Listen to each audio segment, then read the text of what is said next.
Hoje nós estamos conhecendo o perfil de um artista que já trabalhou em rádio, televisão, cinema e teatro. Viveu os mais variados tipos de personagens em minisséries, novelas e especiais. Entre eles, o primeiro protagonista negro da história das telenovelas que chocou o país ao beijar uma branca na boca. Meu convidado é Jorge Coutinho. Jorge, a gente falou bastante de telenovela no bloco anterior. E eu sei que você também já fez novelas do Manuel Carlos, sempre com diálogos muito densos, né? A sensação que a gente tem, eu que não conheço ele, é que ele fez assim uns 20 anos de análise, porque assim são, né, vai fundo na personagem. E eu queria saber como é que é construir essa personagem e ir tão a fundo, porque tem aquela história do teatro, você tem que ter 70% a personagem, 30% tem que ser você.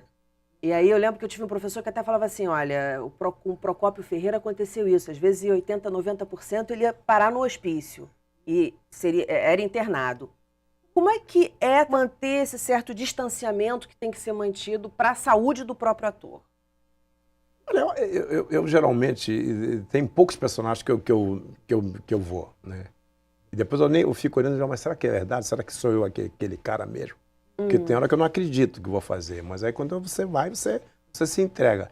E você se entregar, é começar a procurar o caminho, é o teu rosto, é com quem você está contracenando. Porque tudo tem que ter para mim é muita troca. Se não tiver a troca do olhar, do segurar, do pegar, é muito difícil para você fazer.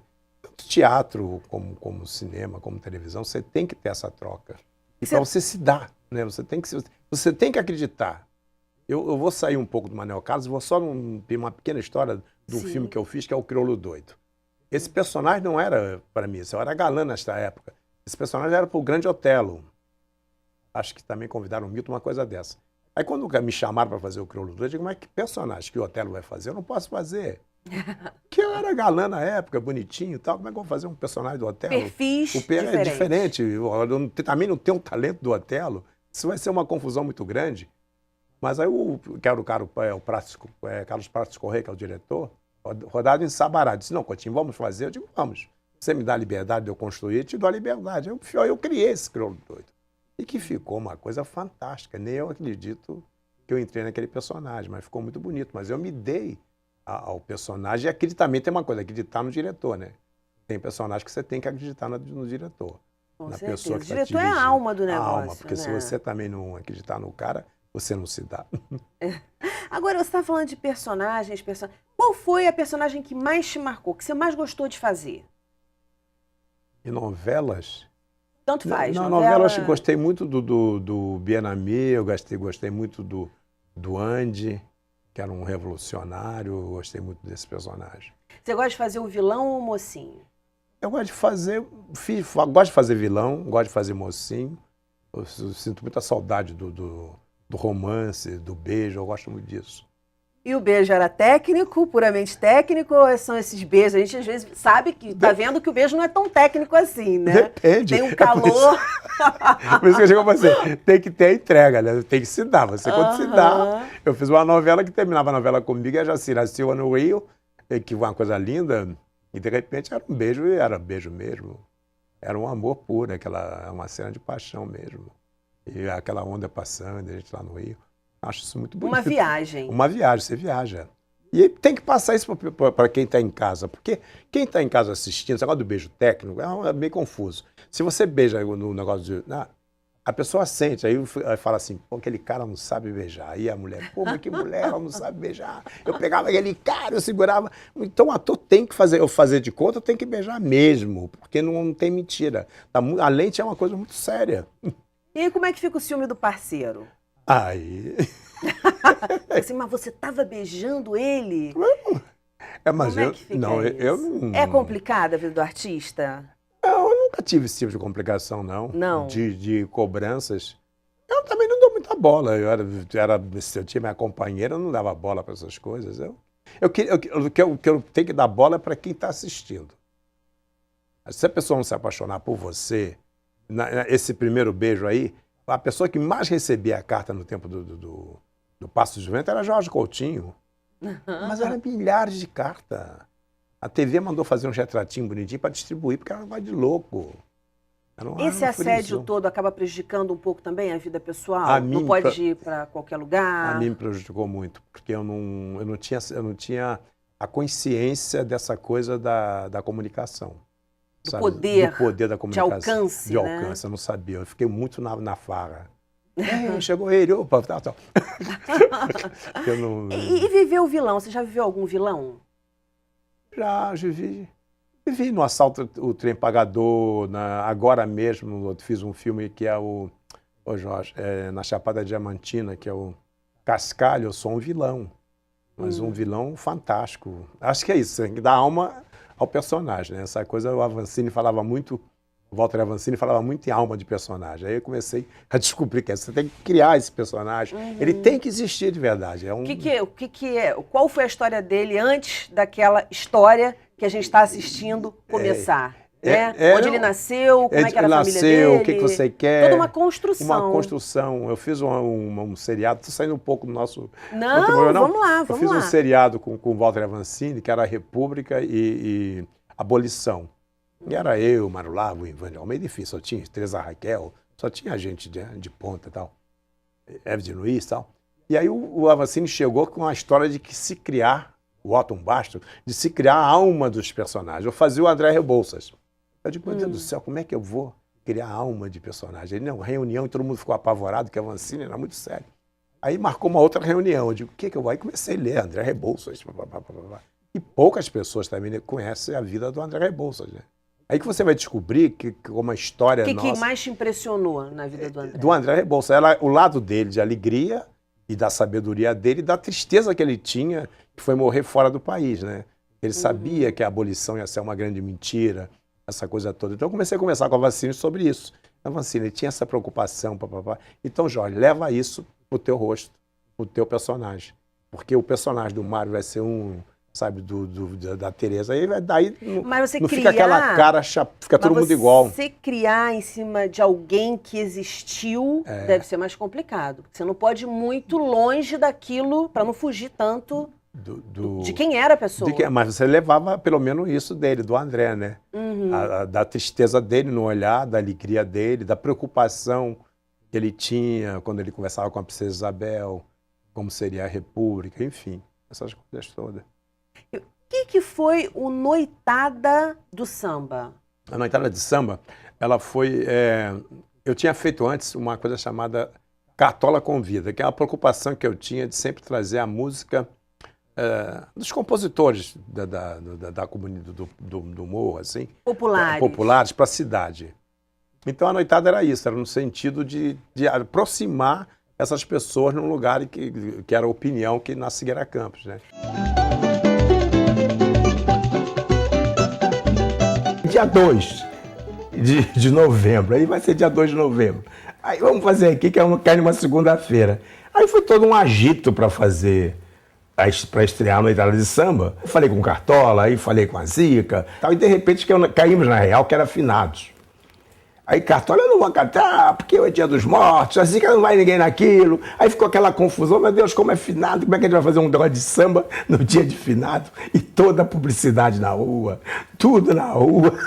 E a gente, e agora? E caiu um toró terrível, encheu toda a rua Figueira Campos, ninguém passava, era mais ou menos o espetáculo que teria que começar às 9 horas.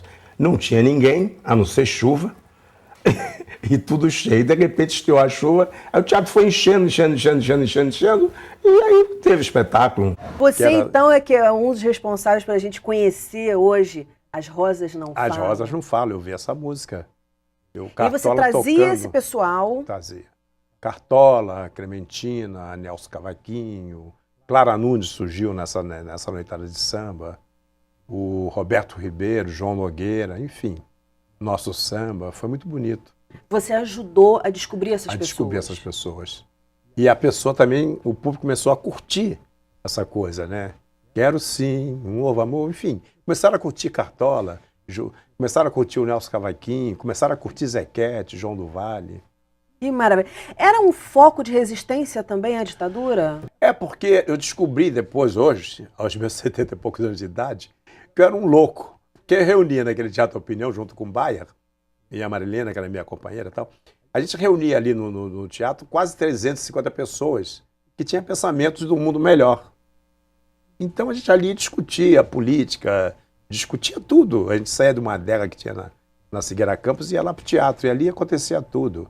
Aí O vinha Teatro Marte, Opinião ficava em que rua? na Siqueira Campos. Na Siqueira mesmo. Siqueira Campos 143. Ali chegava Martim da Vila, que não era compositor. Ele era compositor, não era cantor, quem cantava era a mulher dele. Aí chegava Eliana Pittman cantando Esse Mar é Meu, Leva Esse Barco Pra Lá, João Nogueira. João Nogueira, eu tive a felicidade de um dia indicar pro Cartola pro João substituir Donga Pixinguinha e João da Baiana. E João. Qual foi o encontro assim que mais você lembra, que mais te marcou de uma figura da Zona Norte, até então não tão conhecida, com uma figura da Zona Sul, e dali surge uma grande parceria? Olha, o Carlos Lira e o Sérgio Ricardo e todas essas pessoas que iam lá. De repente o Cartola começou a ter muito parceiros. O Nelson começou a ter muito parceiros. Como pode, durante tanto tempo, aquele homem ficar escondido, né? Perdido, entre aspas, porque... Mas o Cartola, ele já tinha feito... interessante isso. Quando eu fiz o Ganga Zumba com o Kaká, a gente ficou muito tempo ali em Campos fazendo o filme. E o Cartola, eu tenho quase que certeza, eu espero que o Kaká veja esse programa, e ele diz, Jorge, é verdade. Eu acho que o Kaká fez algumas parcerias com o Cartola. Eu lembro que durante aquela coisa de você não estar gravando, não estar filmando, o Cartola ficava junto com o Cartola, o Kaká ficava junto com o Cartola e os dois ficavam lá, ele fazia a letra e o Cartola botava a música. Eu me lembro disso, eu tenho quase que certeza. Hoje a gente vê o funk tocando da Zona Oeste à Zona Sul do Rio de Janeiro.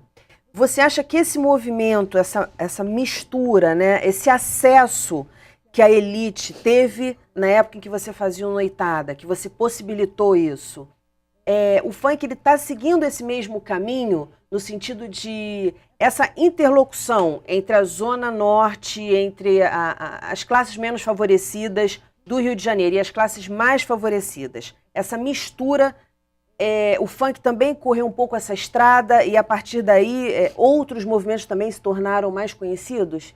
Esse foi o ponto de partida, o Noitadas? Foi isso. Mas o que eu tenho medo dessa coisa toda é que você começa a perceber que quando, sem querer discriminar ninguém, eu tenho muito medo dessa coisa dessa alta burguesia quando ela chega dentro da coisa popular, sabe?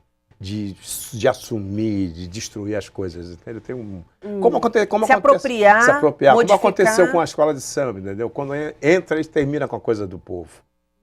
E então essa criação, essa coisa espontânea que era a escola de samba e tal, ela vai se perdendo um pouco, fica muito na cabeça do intelectual, uma coisa dessa. E eu tenho medo disso.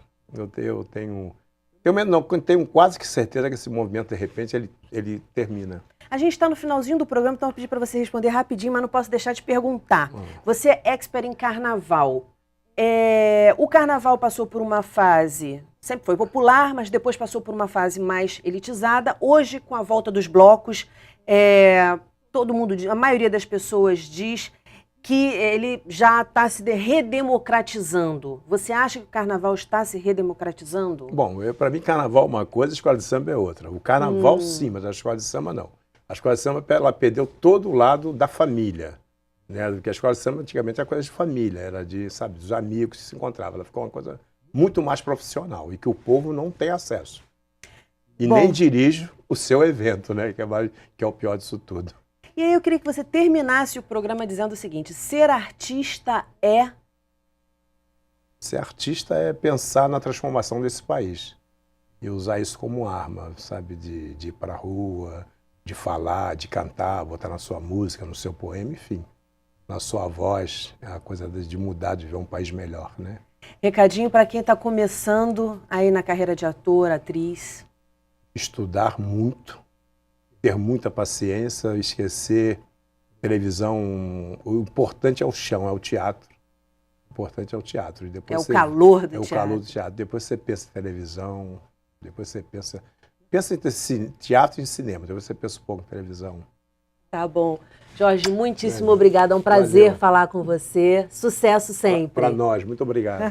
Valeu. O nosso programa já está terminando. Se você quiser ver novamente, basta acessar o site www.tvalerj.tv. Até a próxima. TV Alerj, o canal do Povo Fluminense.